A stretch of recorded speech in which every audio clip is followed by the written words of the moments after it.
Este proyecto de decreto de necesidad y urgencia es un proyecto tuyo, vos lo presentaste como un proyecto de ley. ¿Querés contarnos un poco de qué se trata? Esta iniciativa tiene que ver con una propuesta de reforma judicial que hace mucho tiempo la vengo planteando, desde los inicios del gobierno de Alberto Fernández e incluso algunas cuestiones con anterioridad. El formato, obviamente, está pensado para un proyecto de ley y así originalmente fue planteado. Ante la preocupación que nosotros observamos en la Argentina respecto al funcionamiento del Poder Judicial en sentido amplio, ¿no?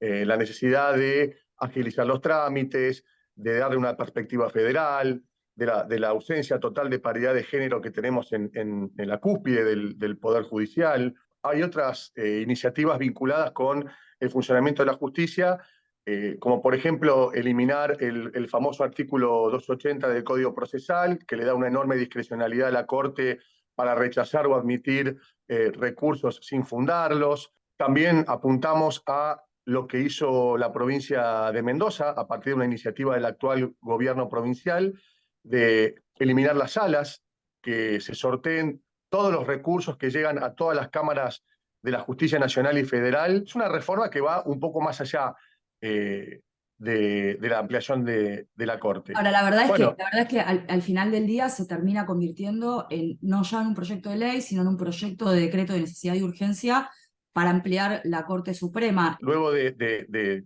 3 años donde no se ha podido avanzar, donde ahora observo algunos intentos de, de instalar la discusión respecto al funcionamiento de la autoridad máxima del Poder Judicial a través del juicio político, que me parece que no es lo que la sociedad está esperando, sino que lo que necesitamos es que el Poder Judicial funcione como corresponde.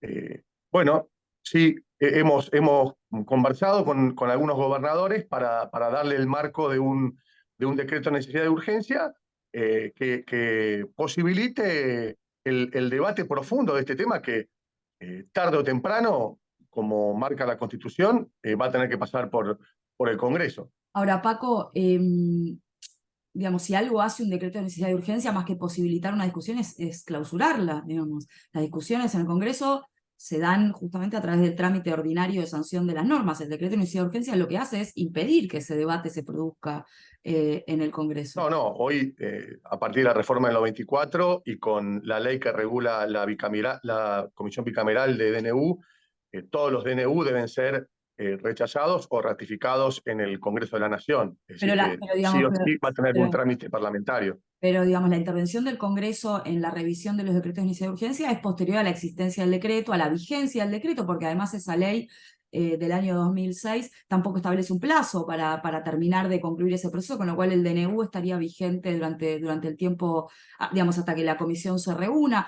No es el verdadero debate parlamentario que la sociedad espera en el momento de sancionar una norma. No habría posibilidad de avanzar, no tendría sentido avanzar con la firma de esa reforma judicial si la mayoría de los gobernadores no están de acuerdo, con lo cual eso ya sería un principio de acuerdo político para desplegar esta discusión, desarrollarla y que luego se termine zanjando en el Congreso. Vos no estás de acuerdo con el juicio político, o sea, el DNU es casi como un modo para vos de correrte de esa discusión del juicio político. No te gusta el juicio político a la Corte. Con juicios políticos no vamos a resolver ni vamos a dar respuesta, y obviamente la sensación que se va a generar es la que se termina instalando, ¿no? Que es una puja por quedarse con una silla en la Corte. Bueno, cuando planteamos ampliar, de algún modo también se está expresando la voluntad de efectivamente desplegar el poder que tiene un órgano tan importante, determinante como es la Corte Suprema. Creo que eso es mucho más sano, junto con el otro paquete de reformas, que estar llevando adelante con un desgaste enorme en el último año de gobierno un juicio político a los miembros de la Corte. Pero entonces vos reconoces también que hay cierta incompatibilidad entre, por un lado, el juicio político y por el otro, la ampliación de la Corte por decreto de necesidad de urgencia. No parecen ser, digamos, dos proyectos que vayan en el mismo sentido. No, no, no podrían ir en el mismo sentido. Y entonces, ¿cuál es la explicación, Pienso digamos? que, Porque quienes proponen ambas cuestiones, digamos, es la misma fuerza política la que está proponiendo no, llevando adelante, ¿no? bueno, Digamos, pero el esto juicio político a los miembros de la Corte y al mismo tiempo proponiendo ampliarla por decreto, ni más ni menos que por un decreto de necesidad y urgencia. Parece, la sociedad está como, ¿no sentís que están sometiendo a la sociedad como una discusión un poco de locos? sí, es posible y soy consciente que independientemente de este punto, sino en muchos de los aspectos de la política actual hay un divorcio cada vez más grande de las necesidades de la sociedad. Sí, por supuesto lo veo, hago la autocrítica, obviamente me hago cargo también de mi participación y pertenencia a una fuerza política. Sí, eso es cierto.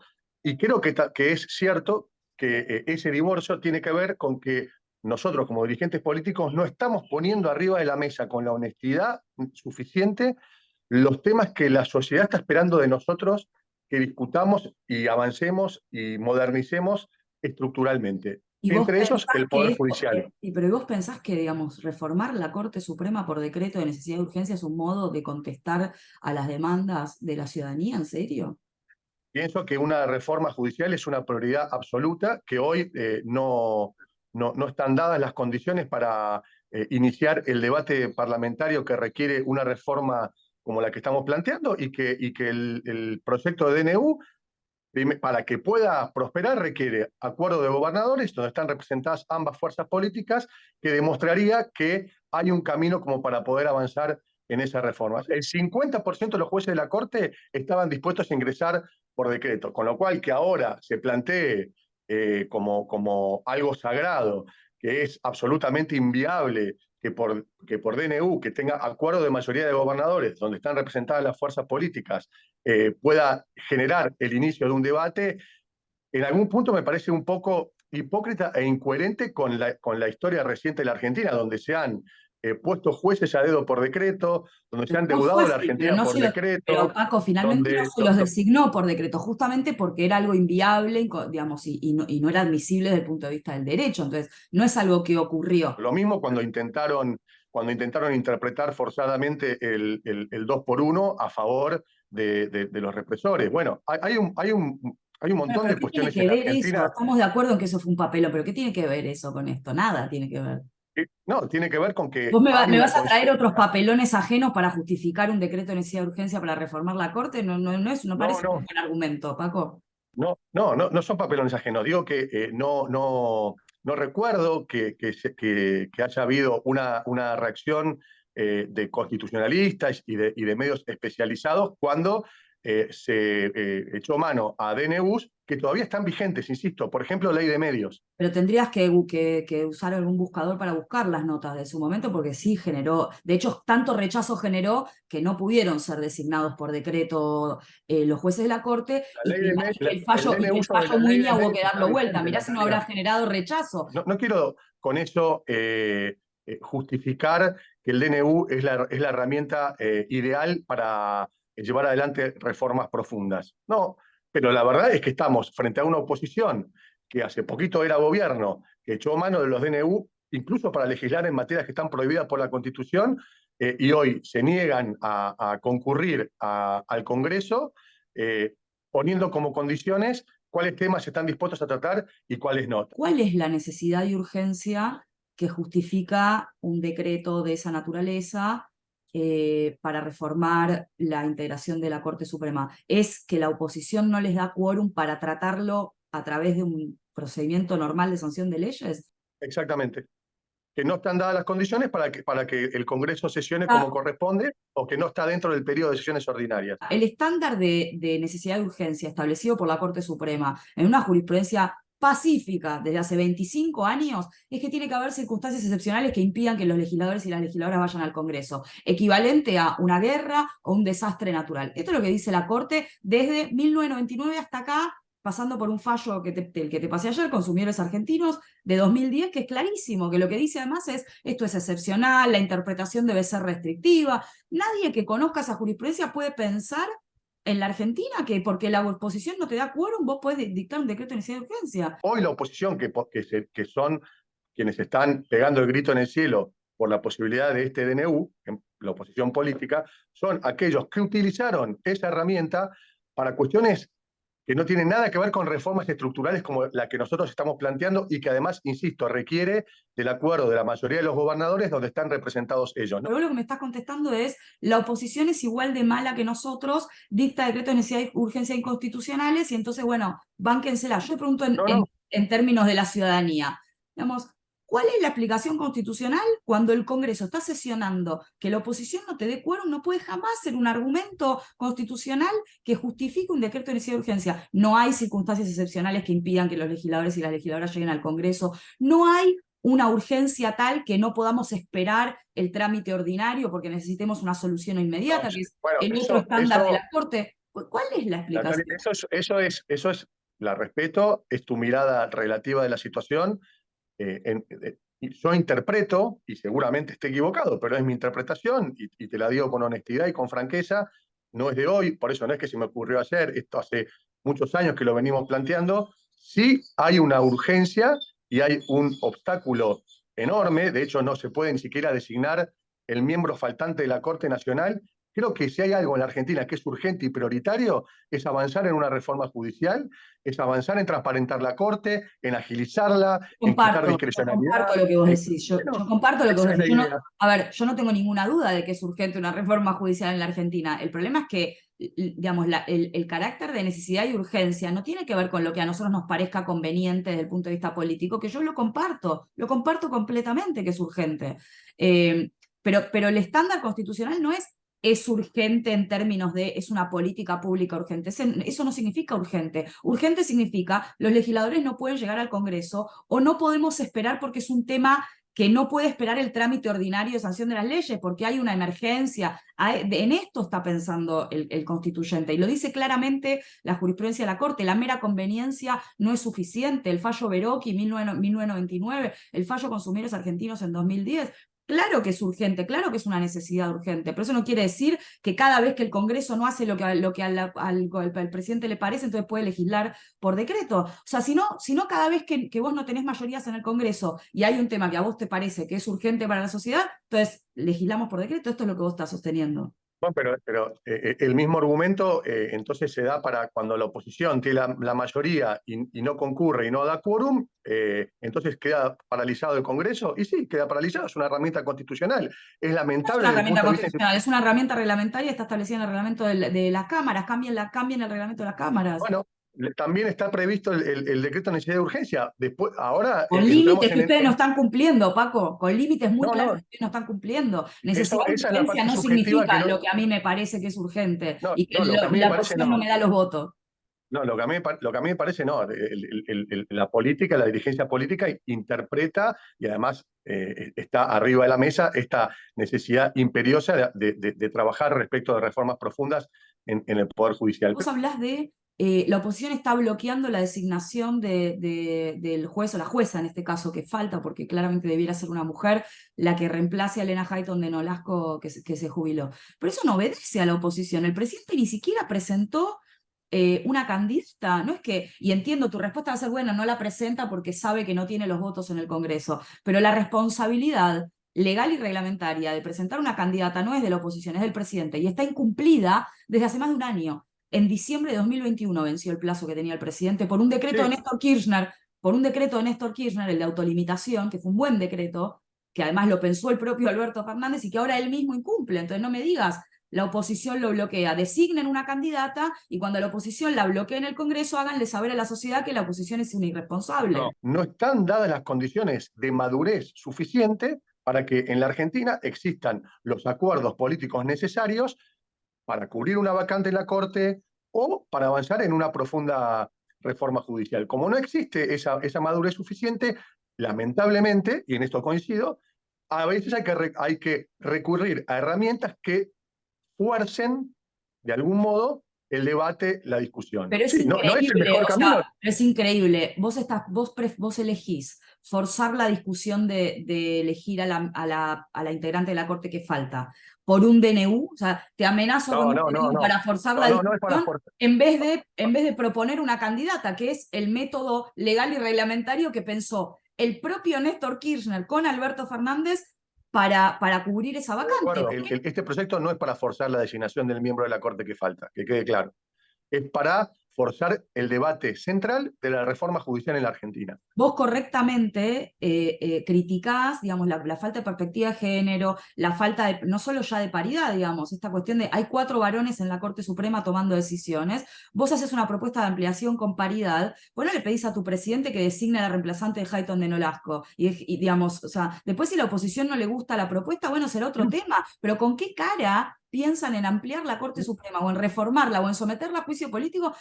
Además, hablando de género, cuando están incumpliendo una norma dictada por su propio espacio político, es Bueno, increíble. eso en todo caso habría que preguntárselo al presidente cuál es su mirada de por qué no envía la propuesta. Obviamente que te va a responder esta obviedad y me parece que no podemos mirar para el costado. ¿Para qué voy a desgastar una jurista, un jurista, una persona, si sabemos perfectamente que no hay ninguna chance de que de que eso sea tratado? Fíjate que otra de las cosas que todavía están pendientes hace mucho más tiempo, que requieren mayoría especial, es la designación de un defensor oficial. Creo que son más de 10 años Un que no defensor se del logra. pueblo, del defensor Un del pueblo. defensor del pueblo, perdón, No, defensor del pueblo. mucho más de 10 años, desde 2009 que no tenemos defensor del pueblo. Bueno, Gracias a los eh, diputados y las diputadas de la Nación.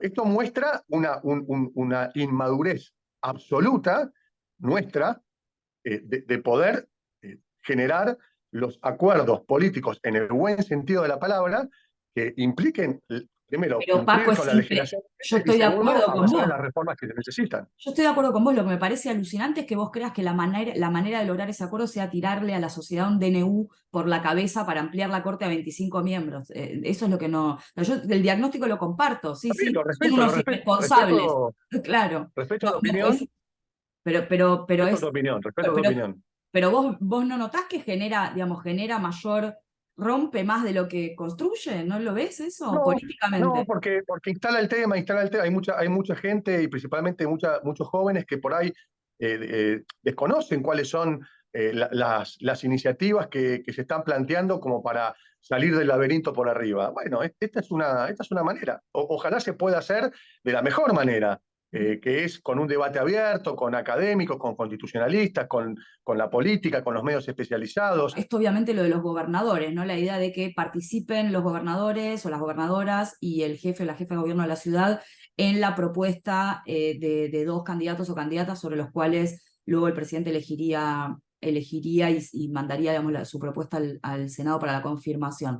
Digamos, no, yo coincido con quienes han señalado, yo no veo un problema constitucional ahí en la medida que la designación la haga efectivamente el presidente. Ahora, lo que sí parece muy problemático es la concepción de la Corte, digamos. Nosotros lo que tenemos es una Corte Suprema, no es un tribunal constitucional, no es un mini Senado que represente a las provincias, para eso existe el Senado, para representar a las provincias, la Corte Suprema tiene otro rol constitucional. Entonces, ¿cuál es el sentido de la intervención de los gobernadores? Y además, en todo caso, si el problema de la justicia en la Argentina es su falta de independencia de la política, ¿por qué atarla más a la política con una designación a través de los gobernadores? Sería una buena idea. No creo que el único problema de la Corte sea su sujeción a la política. Diría que eso justamente es uno de los debates que hay que dar.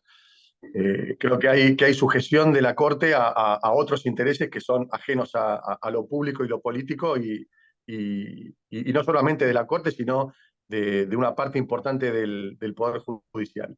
No es que esta propuesta incorpora la representación de las provincias en la Corte, sino que lo que sugiere es una perspectiva federal en la conformación de la Corte. Terminamos con 4 varones en la Corte, de los cuales pertenecen a provincias centrales, y cuando en muchos casos se tienen que dirimir intereses fundamentales que tienen que ver con el funcionamiento del sistema federal, nación, provincias, municipios, como por ejemplo la discusión sobre la coparticipación de recursos, falta una perspectiva federal en esa Corte. Tiene una justificación y atomiza la posibilidad de ejercer el poder respecto de los miembros de esa Corte. Si está conformada por propuestas que emergieron de las provincias están repartidas por distintas fuerzas políticas, va a ser muy difícil operar sobre esa corte. ¿Vos pensás que es insuficiente una corte de 4, que es necesario que la corte sea más amplia? ¿Estás pensando en una corte de 25 miembros, cosa que supera incluso el proyecto que está en este momento en trámite y que tuvo media sanción del Senado, que son en el que usted, tu mismo espacio, propone 15? Sin embargo, en el detalle de cómo se toman las decisiones en tu Corte Suprema, bueno, finalmente las decisiones no las toman ni los 25 ni nada que se le parezca. No es dos o tres, el número es 3, 5, 7 o 9, según la especialidad, según de qué se trate. Pero no importa, no viene al caso, es cierto lo que vos No, pero estás sí diciendo. es, porque si son 3, digamos, tu proyecto plantea esto claramente. Para la admisibilidad son 3 jueces, con lo cual, 3, juezas, con lo cual la mayoría son 2. Es decir, 2 jueces de la Corte pueden decidir sobre la claro, admisibilidad, sí, porque las correcto. decisiones no Está son bien, está bien. unánimes.